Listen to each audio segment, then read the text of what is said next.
difference between seeing and observing? Well, Dawn, when we come into a room like this, Mm-hmm. it's a space that can be used for teaching. I'm always interested in how students react in terms of where they sit. Yeah. So if we take, say, the seating arrangements, there's only one chair that's physically different looking. Yeah, right. So we see it as different. It's bigger, Yeah. it's got armrests and so Yeah, forth. right. I'm always interested that so many students never sit in it, even though it is probably the most comfortable seat Right. in the room. Yeah. And when we start asking questions about that, why don't you sit in it? Normally times the students will say, I don't know. And when you start asking more questions and you ask them the reasoning behind it, oftentimes they say, well, it seems like an important person's chair. Yeah. And indeed, it is the chair where the president sits of the university. But it's only a chair. Right. But I guess the difference shows the difference between people, right? Different chair, the size. But it's a psychological thing. Yeah. It is what we call, or what they call in psychology, a frame of reference. All we see is a chair, but what we observe, in other words, the assumptions we make about that is that is for a person of authority, of power. That's not for me. And what I'm interested in then is that can lead to people acting in a certain way. So most students won't sit there. Yeah, right. So now we start to think about that a bit more. When somebody sits in that chair, oftentimes what will happen is their voice will be heard more than anybody else's voice. So the physical space, which is just physical, it's only something we see, it's just wood and leather, right, carries a certain psychological weight, a certain way of thinking, which leads to people acting in a certain way. And one of my areas of interest and one of the areas I've researched is in terms of teaching and learning is, can we use the great fictional detective Sherlock Holmes?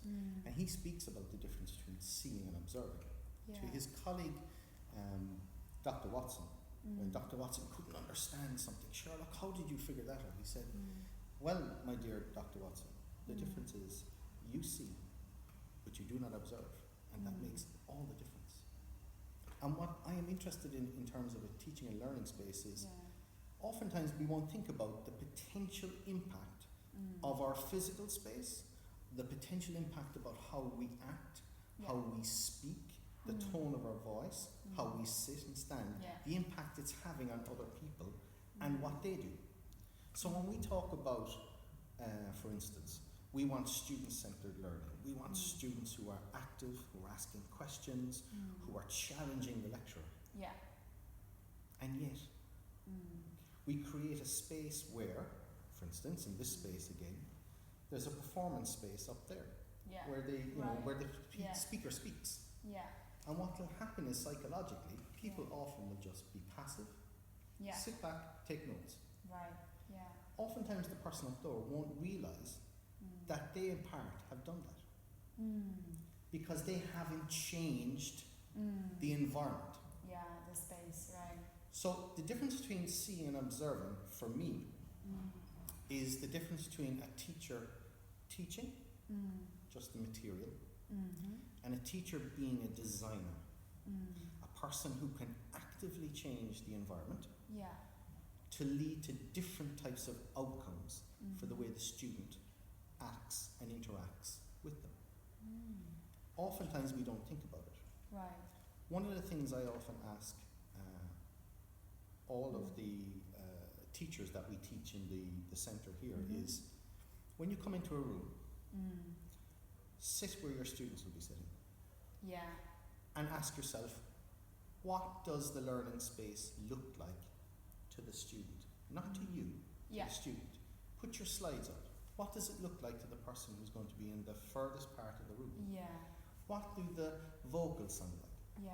Oftentimes we don't think like that. Right. That's We true. think just in terms of our material, Yeah. not how the environment has an impact on how that material is received. Yeah. So that, for me, is the key difference. There are three questions that if you move from being a seer to an observer, that you ask. What? What do I see? What do I see? So what? What might it mean? What does it mean to me? So the chair, what does that mean to me? Right. What might it mean to my student? And now what? What am I going to do about that? And that is the fundamental difference between seeing, going through the world, just seeing chairs and so forth, and observing, and realizing that everything matters. Right. How we design our spaces matters for the type of learning that will occur. Right. Thank you very much. You're welcome.